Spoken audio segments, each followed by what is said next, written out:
Hello friends, welcome to भक्ति with Binu YouTube channel.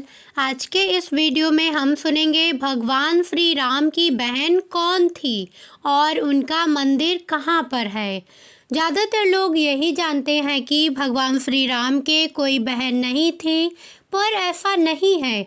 उनकी एक बहन भी थी। उनका क्या नाम है और वो कहाँ है, कैसी हैं, आइए इस वीडियो में हम आगे जानते हैं। भगवान श्री राम के माता पिता भाइयों के बारे में तो प्रायः सभी जानते हैं, किंतु बहुत कम लोगों को यह ज्ञात होगा कि श्री राम की एक बहन भी थी जिनका नाम शांता था। शांता आयु में चारों भाइयों से काफ़ी बड़ी थी। उनकी माता का नाम कौशल्या था। उनका विवाह कालांतर में श्रृंग ऋषि से हुआ था। आज हम आपको श्रृंग ऋषि और देवी शांता की संपूर्ण कथा सुनाएंगे। राजा दशरथ और कौशल्या की पुत्री थी शांता। ऐसी मान्यता है कि एक बार अंग देश के राजा रोमपद और उनकी रानी वर्णफिड़ी अयोध्या आई। उनकी कोई संतान नहीं थी। बातचीत करते करते राजा दशरथ को जब यह ज्ञात हुआ कि उनके कोई संतान नहीं है, तो उन्होंने कहा, हम अपनी बेटी शांता आपको संतान के रूप में प्रदान करते हैं। रोमपद और वर्षिणी बहुत खुश हुए।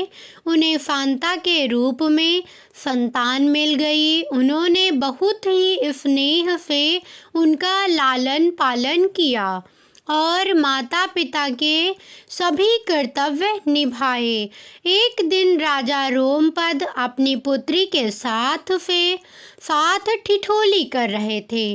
तब द्वार पर एक ब्राह्मण आया और उनसे प्रार्थना की, वर्षा के दिन में और खेतों की जुताई में अपनी ओर से कुछ सहायता प्रदान करो हमें। राजा रोमपद इतने अधिक मग्न थे कि उनको ब्राह्मण की यह बात सुनाई नहीं दी।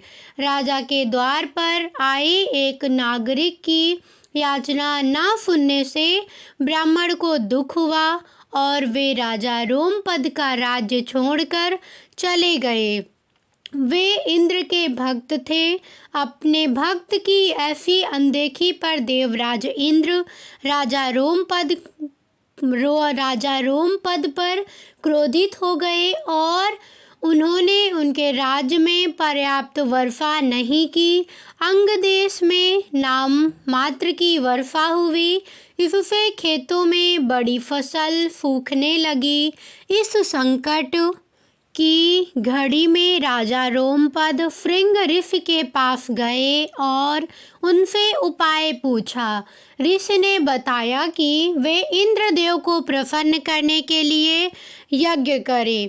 राजा रोमपद ने यज्ञ किया और खेत खलियान पानी से भर गया। इसके बाद श्रृंग ऋषि का विवाह शांता से हो गया और वे सुखपूर्वक जीवन व्यतीत करने लगे। पौराणिक कथाओं के अनुसार श्रृंग ऋषि विभंडक तथा अप्सरा उर्वशी के पुत्र थे। विभंडक ने इतना कठोर तप किया कि देवतागण भयभीत हो गए और उनके तप को भंग करने के लिए उर्वशी को भेजा। उर्वशी उन्हें मोहित करने में सफल रही, जिसके फलस्वरूप श्रृंग ऋषि की उत्पत्ति हुई। श्रृंग ऋषि के माथे पर एक सिंह था, इसलिए उनका नाम श्रृंग ऋषि पड़ गया।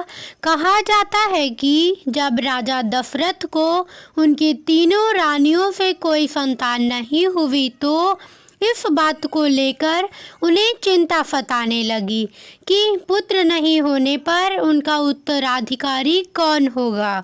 राजा दशरथ की चिंता दूर करने के लिए ऋषि वशिष्ठ ने उन्हें एक उपाय बताया।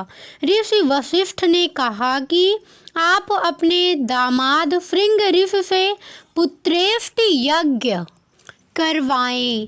इससे पुत्र प्राप्त अवश्य होगा। ऋषि वशिष्ठ की सलाह पर राजा दशरथ ने पुत्रेष्ठ यज्ञ में श्रृंग ऋषि को विनयपूर्वक आमंत्रण किया।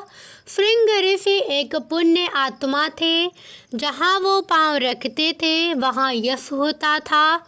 जिस स्थान पर उन्होंने यज्ञ करवाए थे वह अयोध्या से लगभग 39 किलोमीटर पूर्व में था और वहाँ आज भी उनका आश्रम है।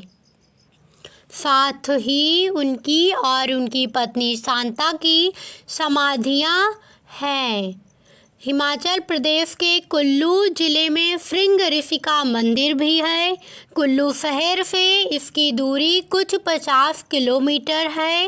इस मंदिर में श्रृंग ऋषि के साथ देवी शांता की प्रतिमा विराजमान है।